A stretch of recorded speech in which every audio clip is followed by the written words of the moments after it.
Very much, Chairperson and General. Like I do with everyone, I want to reassure you that I have no bias. I would pose questions to you for issues of clarity. Some of my colleagues has covered a whole lot of things that I think there are clarity on it. So I will just focus on the things where I think I need clarity on. But I will treat you the same as other witnesses, and will take a position after the entire process is over. So let me start by saying thank you. As a patriotic South African, your rank, you as a police officer, thank you for your service. We're going to begin with a controversial issue that was raised in testimony, where General Mkwanazi testified that members of crime intelligence has advanced equipment that can access people's WhatsApps and deleted messages. The question was posed to the National Commissioner, and in his testimony, he said he can't answer, he will refer that to his divisional commissioners. While you are a deputy divisional commissioner. So I'm going to pose the question to you. And does crime intelligence have advanced equipment to access people's WhatsApps? Chair, it will be irresponsible of me to respond to that type of a question, in the sense that I will be displaying out there the capacity and of the crime intelligence and the expertise the police have. So it's something that I cannot really account or say that, because remember that if I say yes or no, the criminals out there will benefit from this response. So I think I must join the National Commissioner there to say, if the Divisional Commissioner wants to say it, he will say it, but I doubt if he will do it. Should this committee take the testimony of General Mkwanazi then as fact or hearsay? Because the National Commissioner didn't deny it, he just said he's going to confirm with someone on your rank or your position. Should we consider it hearsay or fact? At this point in time, Chair, on the issue of those type of equipment, whether they exist or not, it remains the secret of crime intelligence on how they fight crime. So it's not something I can really venture into. Is there a possibility that such equipment does exist? It's the same question that where we come from, Chair, that I cannot really respond to that type of a question, Chair. Out of respect as well, Chair, it's just a question that is not easy when you are a law enforcer. There are allegations around that issue that such equipment does exist, and it is an outsourced,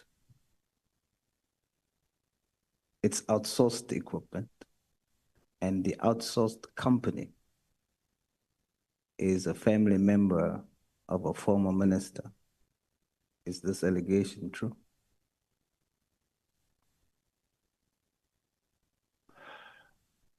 Not that I'm aware of. I do know that there are private security companies that will have capacity over and above extra or ordinary policing, because there are powerful security companies there who Some of them may be licensed, some of them may not be licensed, but they invest in technology, and some of them you'll find that they procure this equipment overseas, and you will have such a situation because the market is open.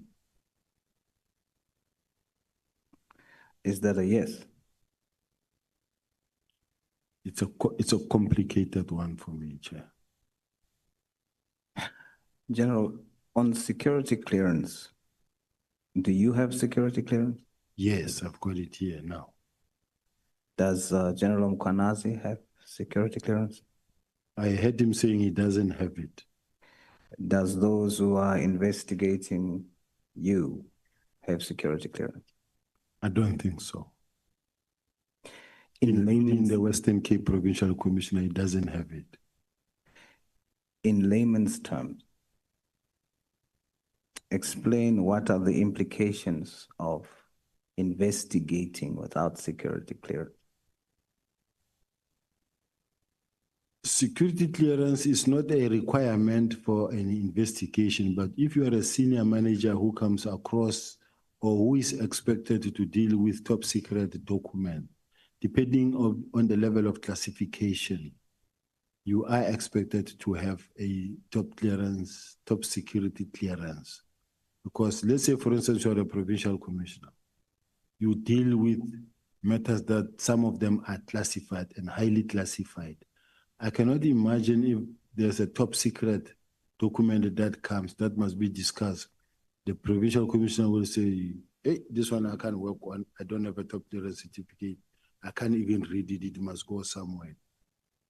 It is expected that all the provincial commissioners, they must have security clearance, top secret clearance certificate. Does General Mkwanazi access these type of top secret information without a security clearance?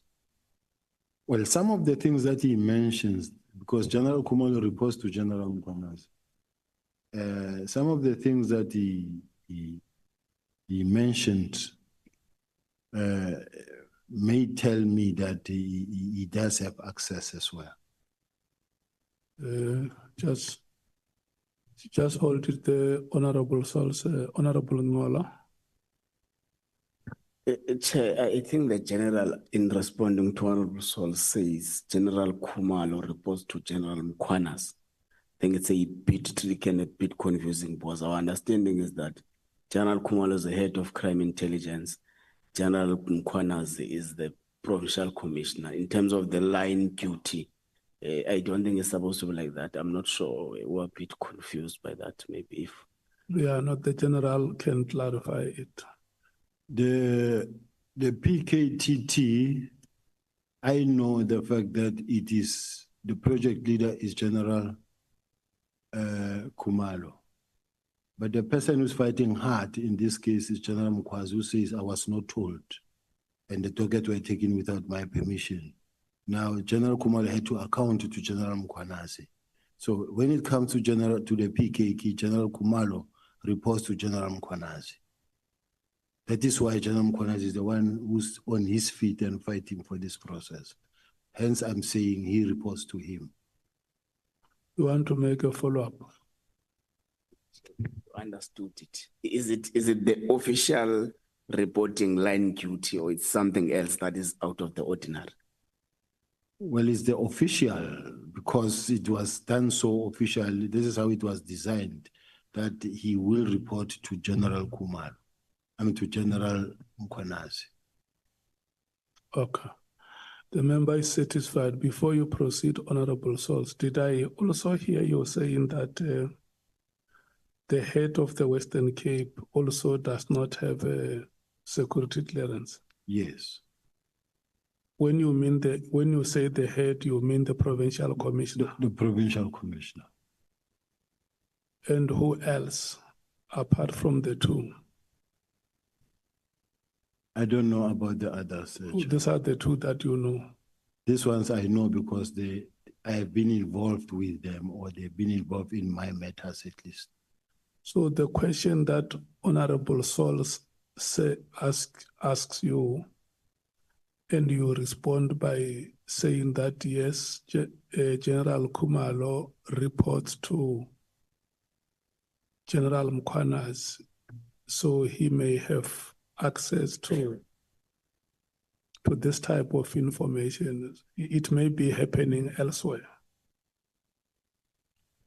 When I listen to General Mkhwanazi both at the commission, judicial commission, and here in the ad hoc, he will every now and then throw in what they are busy with and that they're about to effect arrest. And he talks about things of counterintelligence.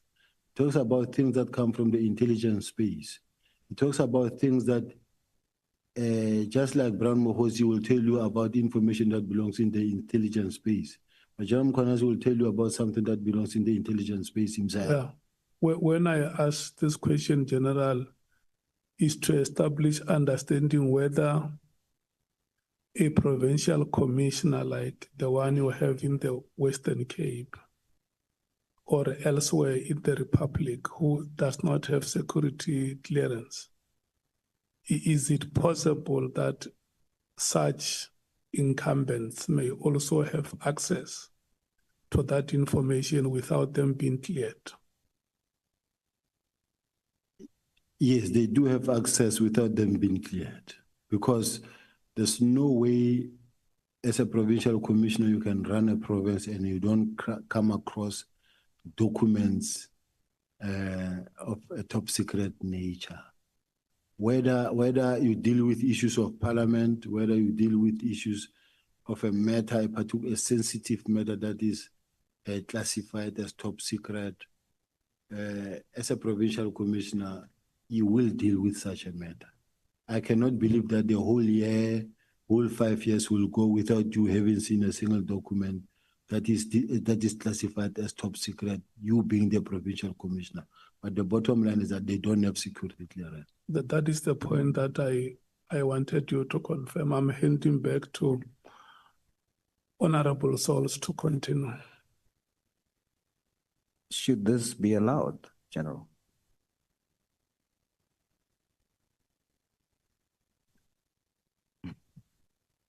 Not at all. Who is the person allowing them to do this without clearance?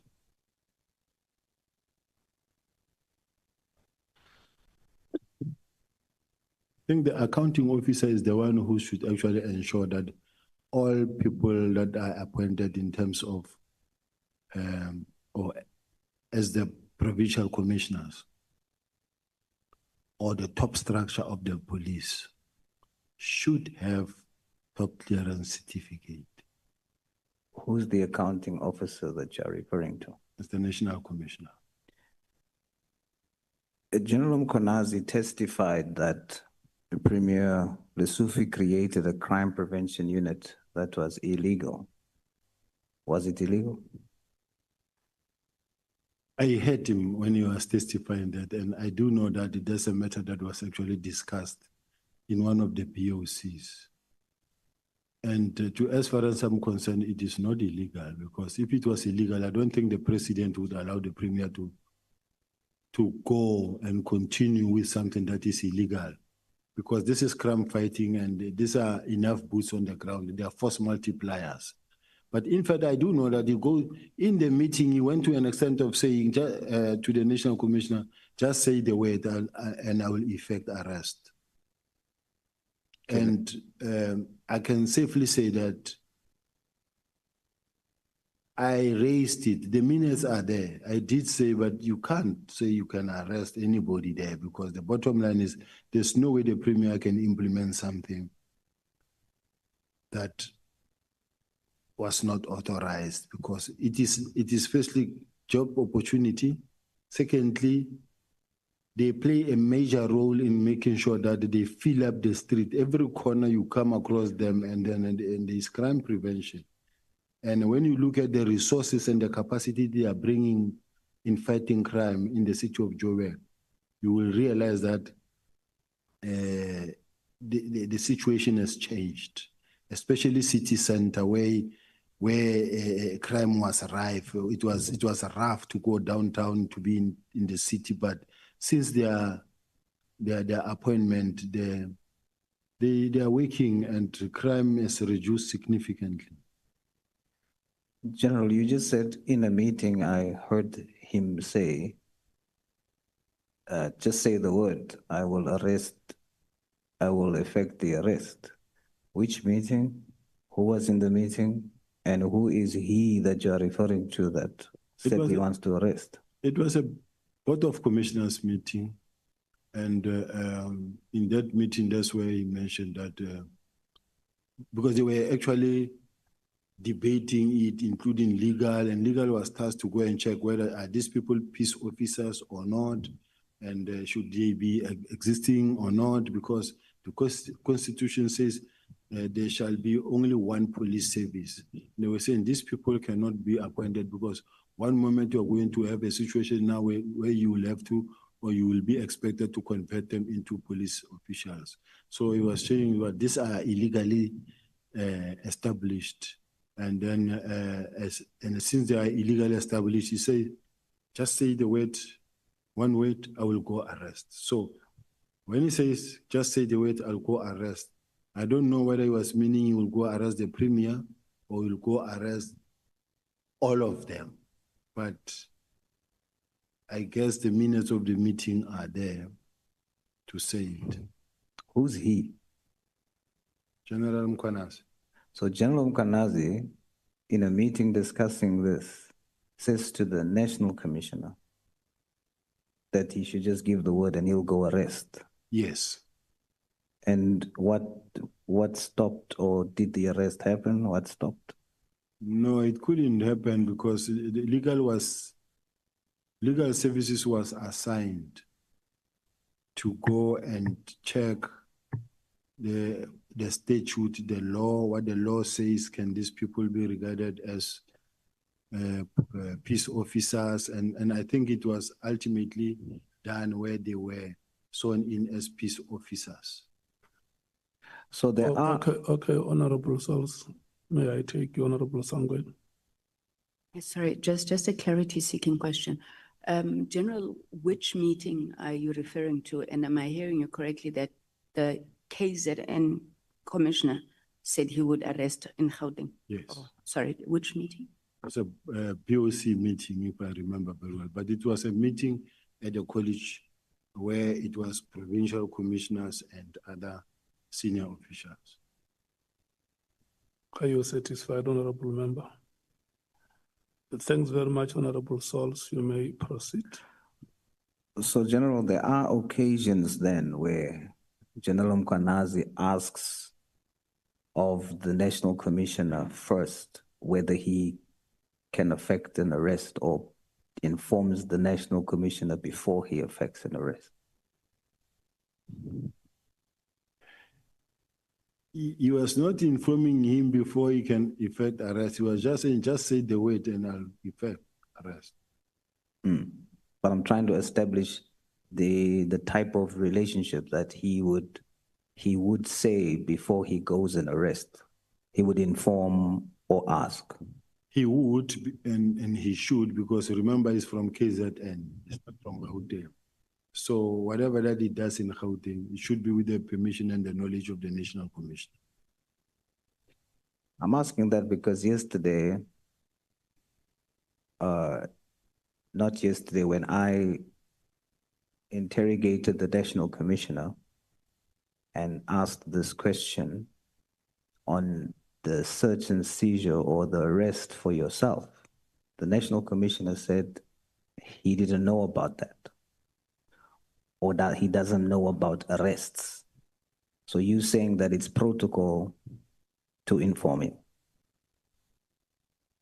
Yes, to say he didn't know, we'll never buy into that.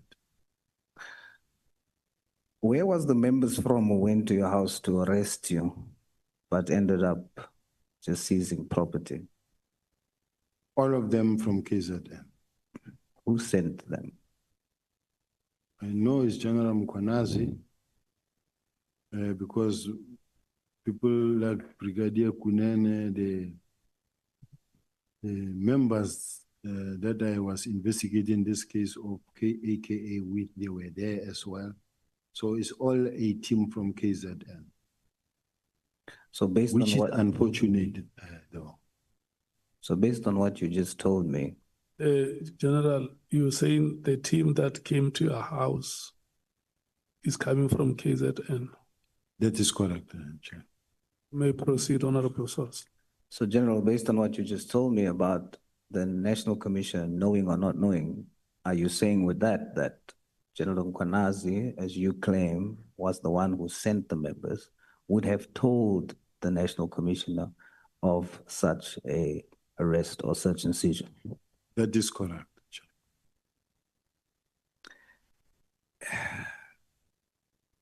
Let's go into the possibility of factions within the ranks, because that's something that we have dealt with.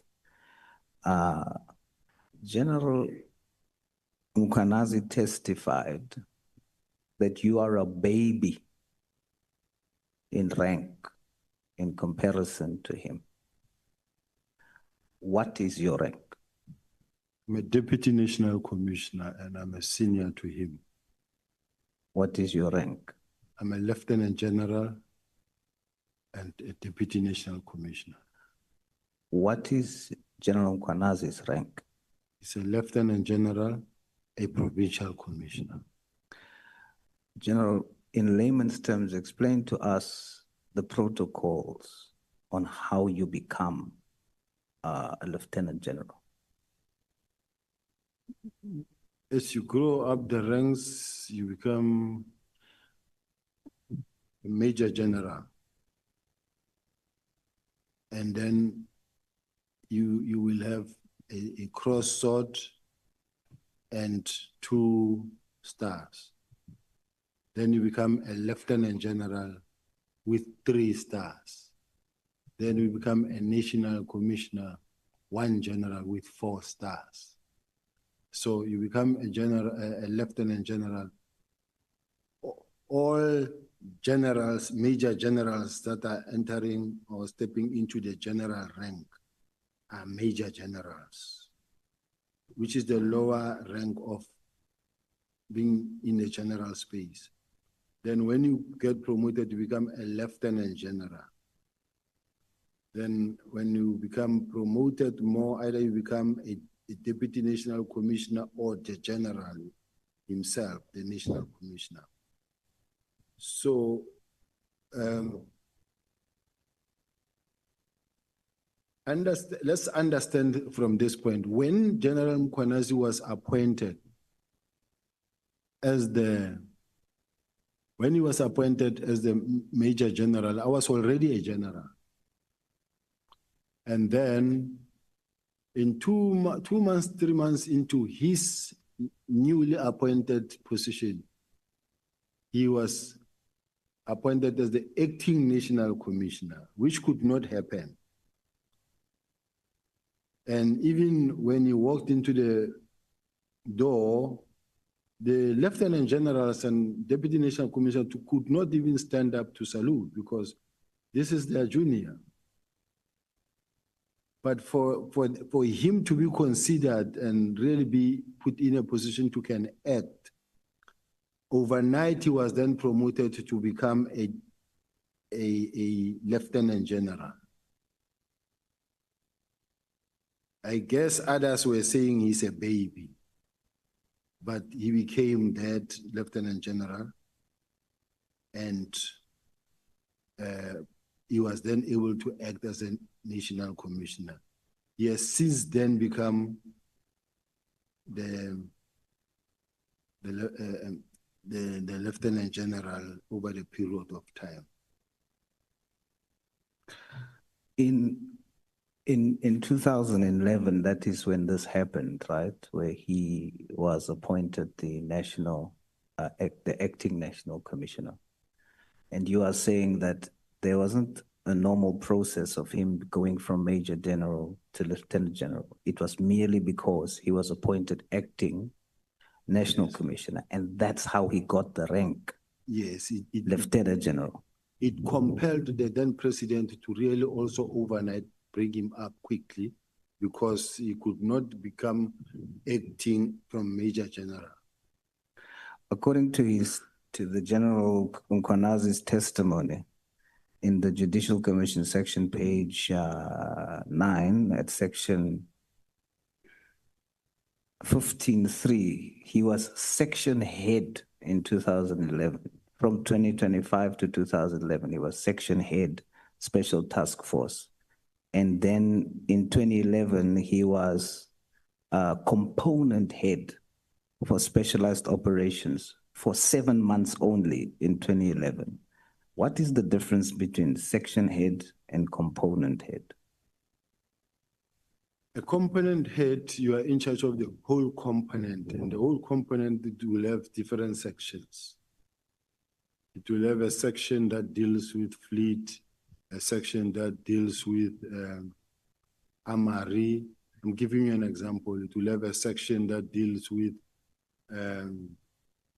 I don't know their structure within task force, but the section heads are under a component head. Component head is one leader who is running the whole component. In my case, I have component heads. Having component heads, serious and violent detectives, CSI, you will have organized crime, you will have commercial crime, but under commercial crime now, then you will have section head of the different roles. The one will be cybercrime section head. The one will be, let's say, section head that deals with counterfeit goods. Section head that deals with this. So the difference between section head and a component head is that component head is above a section. So he gets this bigger position that he only stays in 7 months and then gets to become the acting national commissioner in 2011. Yes. So from a junior to the most senior. Yes. Basically. Yes. Are you aware that General Masemola was the deputy provincial commissioner until 2010, and in 2010 was then transferred to Pretoria? Are you aware? I am aware, not that much of his career, but I know that he was here and then as a deputy national commissioner, and then from there removed as a deputy national commissioner, made a provincial commissioner in Limpopo, and then later come back again up until when he was appointed as the national commissioner. So a year later, General Mkwanazi becomes acting national commissioner. Do they now work at the same place? The now national commissioner and General Mkwanazi now works at the same place in 2011. Now the national commissioner is the national commissioner of the police at head office. This is where General Mkwanazi was. But after General Mkwanazi was removed, he was replaced by General Ria Pierre. And then after General Ria Pierre, another national commissioner followed. Okay. So now in 2012, months after General Mkwanazi is acting national commissioner in 2012, are you aware that he then gives or appoints General Masemola now as Deputy National Commissioner Operations? Are you aware of that? Yes. So General Mkwanazi does that before he leaves? I think so, I'm not sure. Is there anybody else that got promoted apart from General Masemola? Promoted as what? Anybody else that was appointed as acting national commissioner that General Mkwanazi appointed, or was it just that appointment of General Masemola? No, since General Masemola was appointed as a national commissioner, he's still a national commissioner. No, when General Mkwanazi was the acting, he appointed General Masamula as the Deputy National Commissioner for Operations. Is there any other people during that time that General Mkwanazi appointed into positions except for General Masamula? I'm not so sure, Chair. I'm gonna make mistakes in that because I was not part of that. Then in 2018, of course, General Mkwanazi becomes acting provincial commissioner, and in April 2021, he becomes full provincial commissioner of KZN. 2022, General Masamula becomes the national commissioner in 2022. And then in the same year, are you aware that he then appoints General Khumalo in 2022 as the divisional head for crime intelligence? Yes. Please state for the record. Yes, I'm quite aware that the General Khumalo was appointed as a divisional commissioner somewhere around about 2022. I don't have his CV and I may not be accurate. So, General, as a trained investigator, would you say this is a pattern of friends promoting each other?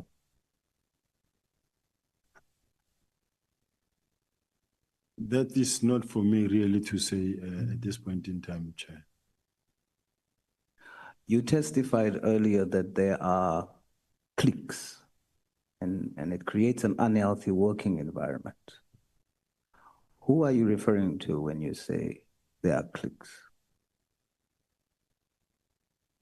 Personally, at this point in time, when I'm facing, I'm sure the whole world can see that I'm faced with a situation where it is General Khumalo, General Masemola, General Patekile, and General Khumalo. I'm in a situation now and overwhelmed by a lot of processes at the same time with a view to push me out. So you will see that General Mkwanazi, in fact, for me to have been removed, it was just planned that General Mkwanazi will go make a press conference, and then out of that press conference, I'll be calling him and I'll be suspending him. And then I get suspended, and after I get suspended, then General Patekile comes, he clears General Khumalo from the investigations that they were arrested for, and then from the, in my case, General Khumalo conduct a short investigation and then recommend that I be charged, and then from there,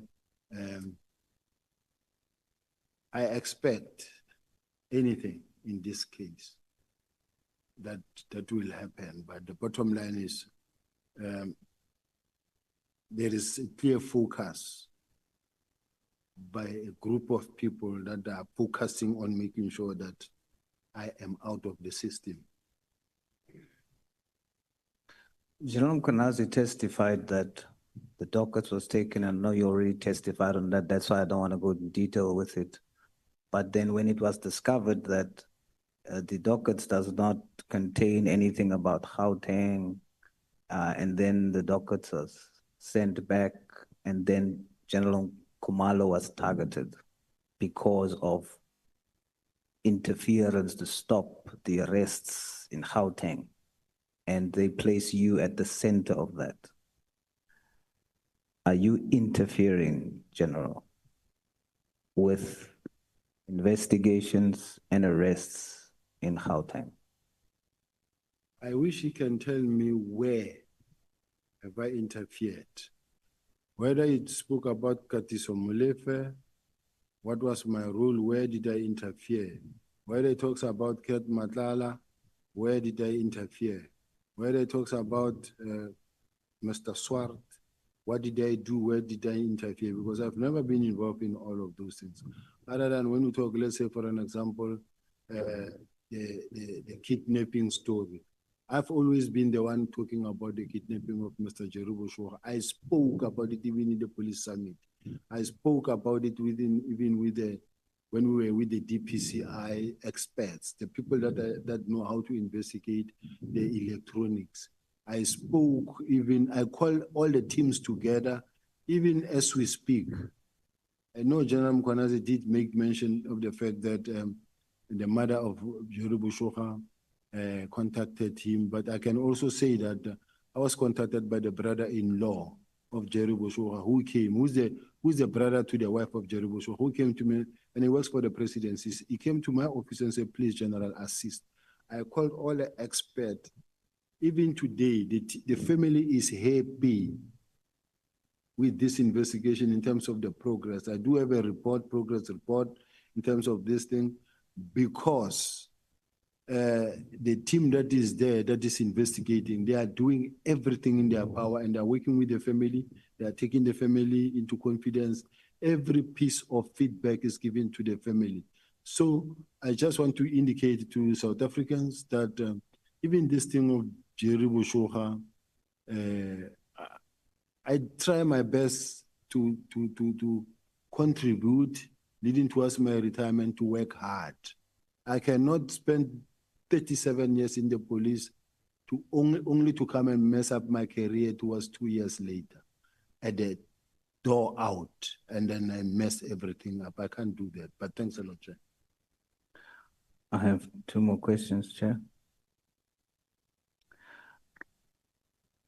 General, you said that the PKTT is doing a good job, but they can do better. Please explain what you mean by a good job that they are doing and what you mean by they can do better. When I'm sitting with the 121 doggers that I'm sitting with now, that shows that doggers that had been sitting gathering us for almost since 2018, 2019, 2020, 2021, 2023, 80% of those doggers. It tells me that no work was done. They can do better. That's number one. Number two, if they were saying to me that these political killings that are taking place in the country, in the whole country, they are hard at work and they are arresting all these people throughout the country, but that is not the case. That is why it's called a KZN team. Otherwise, it's not supposed to be a KZN team. If there's a political killing task team, let it be a national task team. And it shouldn't be managed from KZN. If it is to manage for the whole country, rather appoint and put it in the system, whether you're making the unit or what, but let it be a proper unit that is in the structure and that is taking care of the political killings throughout the country so that the whole country benefit, not fighting that there's a PKTT in KZN. Every now and then we apply for budget, millions to go down there that are being managed down there by General Mkwanazi and General Kumalo. That is an unacceptable situation. Is the top structure of the South African Police Service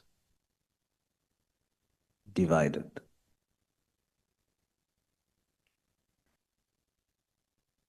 In my case, I will say, because of the fact that I know the feeling about me, I can't sit here and defend the management and say they are not divided. Here am I find myself outside. Here am I find myself resources of the state being used against me. And here am I find myself overwhelmed by many processes at the same time that takes money away from me and the security of my family also compromised. General, as I close, those divisions, it's not just costing you, it's costing 65 million South Africans. It is putting us at risk, and we all depend on you to keep us safe. We have questions about where is Jocelyn, Nathaniel, Julius, and many other cases. A house divided against itself cannot stand. I hope that, as you said, you are divided. I put it to you the core reason why crime is at the level that it is, apart from what we are investigating now, but at the core, it's because you guys at the head is divided. If you're going to fix anything, fix that for the sake of South Africans. Thank you, Chair. Thank you so much, Honorable Suals. Thank you, General Sbiya.